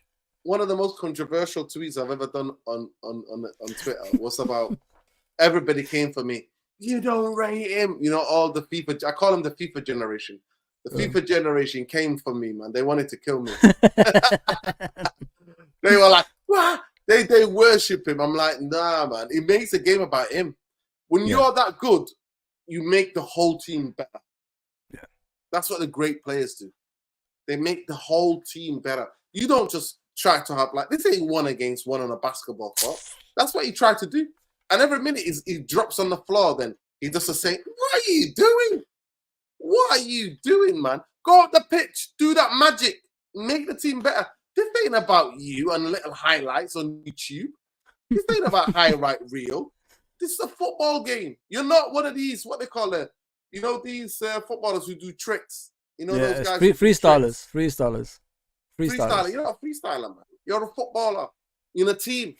By the way, I went to Brazil and actually had a kickabout with the oldest freestyler in Brazil. Like he was like in his 70s. He's in Rio, and I saw him. I was out and about looking around Rio, and he's there, and I had a kickabout with him. Unbelievable. I was me and my mate Anton on the channel. We was freestylers. We went to the first ever Nike freestyle in London. I went to the second round. Oh, shit, I was no, but Anton was very good at it. Very good. He made it to the final, and I think he lost. One of our boys actually was in. You remember that video with Timberland when the boys are playing football? One of our boys is in there. That was in the freestyle as well from our area. I listen.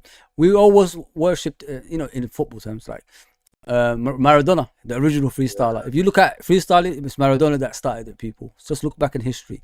He was a team player. He was a great team player as well, mate. He could listen. Maradona was so good. He could make ordinary players turn into like world beaters. That's how good. Like when they discuss Maradona and Messi, could juggle like a chewing gum that he just had in his mouth. That's how great he was. What do you stand with that one with Messi and him? Nah, Maradona for me was something freaky, man. The character. It wasn't just about the football. It was a character, man. Thank you, bro. He's a character. I got these brothers in it on Twitter. I don't know. Ahmed. I don't know if you know Ahmed. He's a Liverpool fan. He argues with me. He said even my dad liked Maradona, but he likes Messi now. I said, nah, bro. I said I studied Maradona, tape after tape after tape. I watched Messi in his first game for Barcelona. I know the difference. Maradona can make people look good. Maradona was playing in dirty, muddy pitches. Yeah. People intentionally tried to break his leg on a consistent break, and they did break his leg. That's what people forget at Barcelona. At Barcelona, It was the Atletico Bilbao guy, dirty defender. Yeah. People don't understand. Maradona, to me, I just loved everything about the character. That documentary, Diego Maradona, like that. That documentary is honestly. Amazing documentary, and may he rest. God, may he rest his soul, man. Yeah, big up. He also supported the Palestinians, man. So big up to Maradona. Never sold out to the Americans, man. That's one thing I love about Maradona. He never sold out. It's sad, It's sad, because people don't understand. Maradona is Argentinian, but he's Italian, really. I mean, when the mafia got hold of him, that's when his career just derailed after that. It's sad. It's really, really sad. To me, one of the saddest people always, label that stuff at him, you know what I mean, and don't understand. Yeah, but one of the saddest things for me was that time when they banned him from World Cup 94, man. Why are you playing him in the first place, knowing what he had that? No, but it's not even that. But none of the things made him better. He's his God-given natural talent. No drugs can ever make him play better than he. Are you kidding me? Why are all these footballers not taking these drugs then if they can make them like a Maradona, man? I felt, honestly, it broke me, man. It broke me, that 94 World Cup. But by the way, the next World Cup is going to be even worse in the US, man.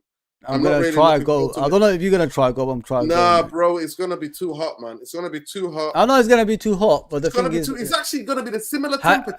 What's going on in Qatar? I know, bro, and but they're not talking about moving it to the winter. The stadiums are not ready. I saw it in the Copa America. Bro, the pitches are smaller because these are American football sides. They're not for football. So I'm honestly, boy. You're not gonna go? Is it once in a lifetime? Listen, with me, I've never seen a World Cup in my life, Nuruddin. So I want to see one at least. It's never coming home. Let's just be honest. It's never come over here. They don't allow it here. You know what I mean? We got Southgate as a manager every single time. I saw your stream. You and Saeed. It was killing me, man. I thought he was gonna jump you off the chair, man, at one stage, man. Mulligan and Southgate. Yo, Saeed is a madman. Yeah, it was crazy, bro. Absolutely crazy. But it is what it is. England is England, bro. They're never gonna change. I keep telling people that. I said in the beginning of the tournament, this team ain't gonna win you tournaments. They keep picking the same team again and again, thinking different results. It ain't gonna happen, man. Do something different. Put something like creative on the wings, or like as a right back, like I said, Trent. Yeah. But they keep playing, Carl Walker's, dumb Carl Walker who runs up and down because he's got pace. You played him in the past 3 tournaments. Did you win it? No. So try something different. Change the football. One of the words. Listen, Fosi, one of the craziest things is that football is about momentum, innit, right? And England were about momentum and moments team, yeah, because of the way that it's been set up. So I look at him, I think, the biggest thing for me is that if they would have played that Walton kid, I think they would have done something. I wanted to ask you, Fossey, like, because obviously you are not a United fan, you're a staunch Liverpool fan. What do you think about Kobe Manu? Honest opinion. All right, brother. You're not the only one that asked me that, when they asked about. Yeah, because I know you. I like football. him. Listen, I like him. I know you know football, so honest opinion. Yeah. What do you think of him? I like him. Is he gonna be a world-class player? I don't know. He's good now because people don't know how he plays. But when he gets found out, can he get himself out of that situation? That's what I want to see next. I want to see if he could do more than side-to-side passing. Because, a lot of players in the past, you've seen it for yourself. They come into the stages, they come in all of a sudden out of the blue. They do this side-to-side passes. They're looking great. But then afterwards, you ask yourself, what more can you do, brother? You know what I mean? Can you do goals? Can you create goals? What can you do? He's playing like a grown man now, but I want to see the next steps. When people find him out, what he's going to do. Am I wrong what I'm saying? Or No, you're not wrong. But one thing I'll say to you, I watched him. If you ever look on my Twitter, if you search Kobe, I saw him in the youth team, innit? And I thought, wow, this kid, at times he could play as a number 6. Yeah. Manchester United in a game, he'll play in number 8. At times when we needed a goal, he'll play as a number 10. He used to play on the wing. He used to play a striker when he was a youth player. He would score all these goals. You know what I mean? So, but for me, it's about how to develop. So if I could take him back now into when we had Ronaldo and Rooney, how we developed them, that's what he needs. He needs proper developmental coaches for exactly what you said, to give his game the different dimensions so he can never be worked out. Yeah. To have different aspects of the game so that people can't think they figured him out, but then he'll be like, no, you haven't figured me out. You have, because I can do this now. I'm doing this now. So but as a talent, the temperament to receive the ball, to take it anywhere on the pitch, that's unbelievable. Yeah. He's got a future. He's got raw fundamentals that you can't teach. You know what I mean? Yeah, 100%. It's that comfort zone. Like he's so comfortable. He knows his surroundings when he plays football. Like some people panic in certain situations. You know what I mean, brother? He doesn't panic, bro. He doesn't panic. He makes sure he uses his body to shield the ball, to pass the right pass and things like that. But as I said, bro, like you just said, it's the nurturing. The next step is the nurturing. Yeah, it's the nurturing for him to get better, to get stronger physically, fill out. You know what I mean? Would he have the hunger as well? He's having that hunger and dedication to get better. Like sometimes money comes into football, brother. I was telling that to Igal yesterday before we go. What I told him, like, you could live the high life now. Like, you think, obviously, you're progressing as a football club and, it looks good. But there will be a moment those players are going to have an ego and start asking for more money. What are you going to do then? I said, that's what happened to my club. My players started getting egos. We gave more money to Salah, gave less to the rest, and then all of a sudden their performance dropped. You know what I mean? They're probably thinking, well, Salah didn't win the league on his own. We've done it all as a team. Why are we getting, he's getting double what we're getting? You know what I mean? He scores goals, yes, but Van Dijk is the best defender in the world at the time. Trent was the best right back in the world at the time. Mane was one of the best wingers at the time. Firmino, was one of the best attackers at the time. Why are they getting less than him double? You know what I mean? Like double what he's getting. This is what happens, mate. That's what destroys football. Players' mentality. Money. Huh? The money, the money. It destroys.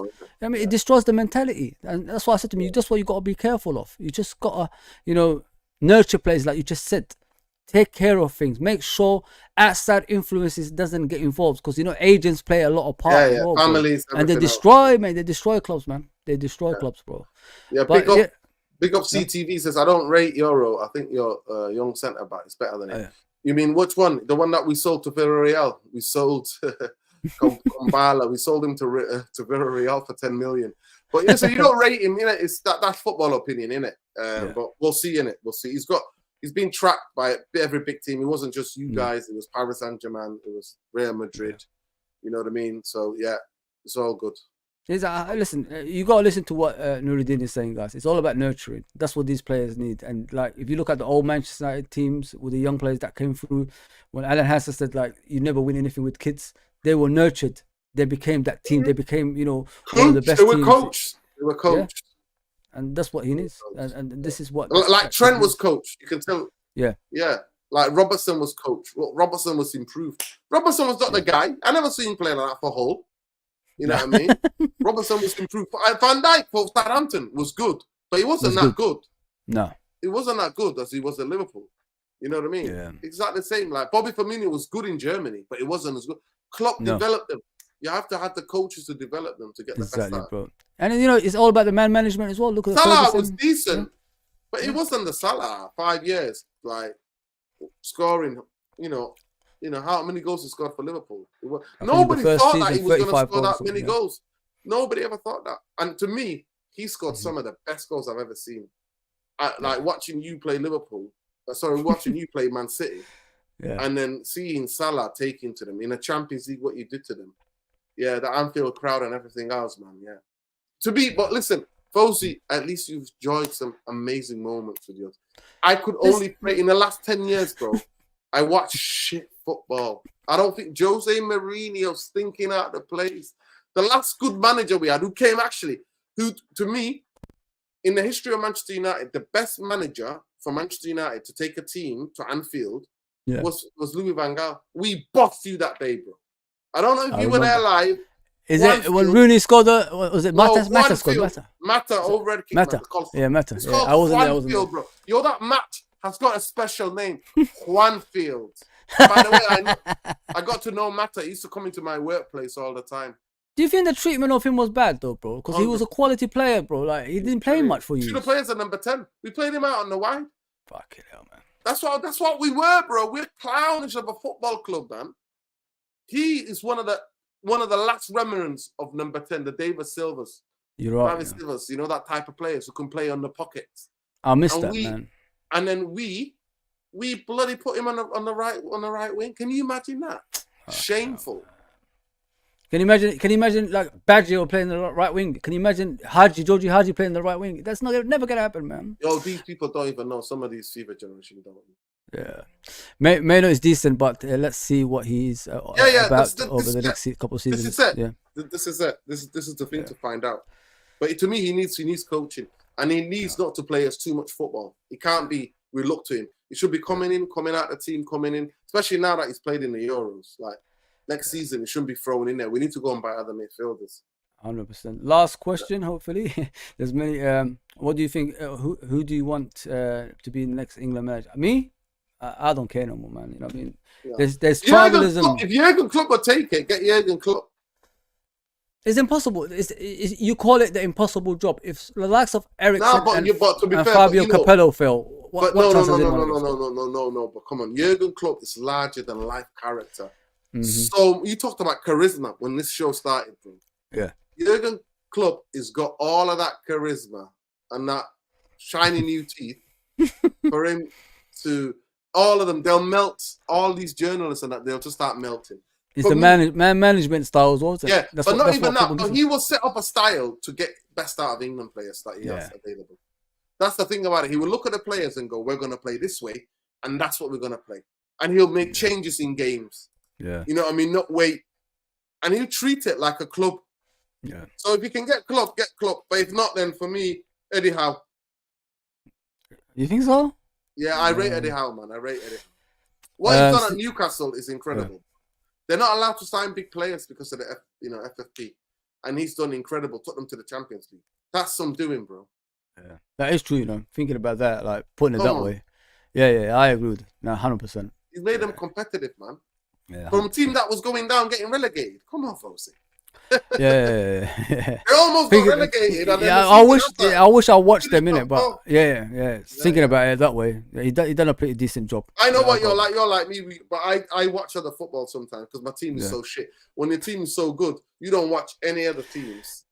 No, it's just in general. I just don't watch anymore, man. I watch you guys now and again. I watch obviously the rivals, but. Rival watch. Yeah, rival watch. But it's not the same anymore. I've got to be real, brother. Play young kids too early, you will ruin them. Yeah. I.e. Rashford, Pedri, Javi, Etic. You're right, 100%. Yeah, 100%. Meno, baller, but should never have gone to the Euros. 100%. You think so, yeah? He shouldn't have gone. He should have had a holiday. He's had a hard season. Yeah. Before. 100%. He was our saviour. He should have gone on holiday and rested, and then he's let his body develop. But then he went to the Euros and played. And then when he comes back, we're gonna start putting him in. No, he needs to come in and out, man.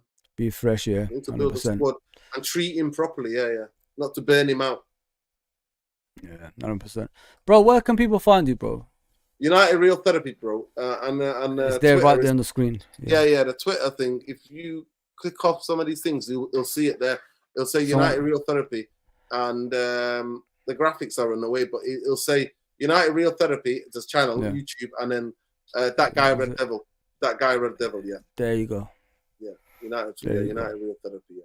On YouTube. I hope I didn't bore you to death, bro. I hope no, you haven't. It was a lovely conversation, man. First, I'm going to invite you to come and to tell me about Liverpool side. I'm always trying to invite Nurabeats, so big up to Nurabeats. He does a lot of the graphics for me, so big up to that, brother. Yeah, he's brilliant. He's part of this channel as well now. Yeah.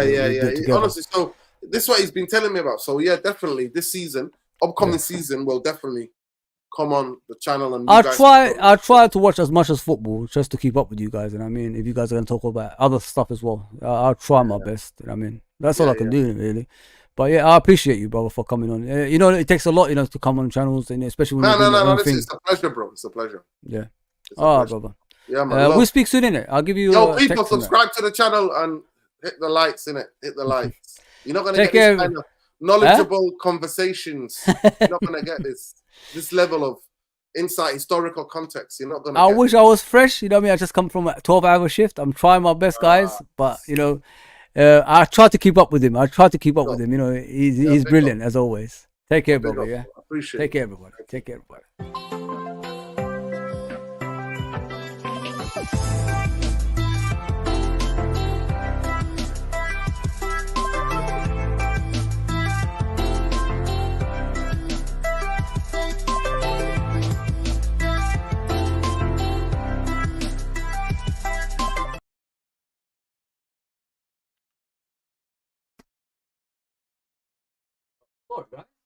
Time to go.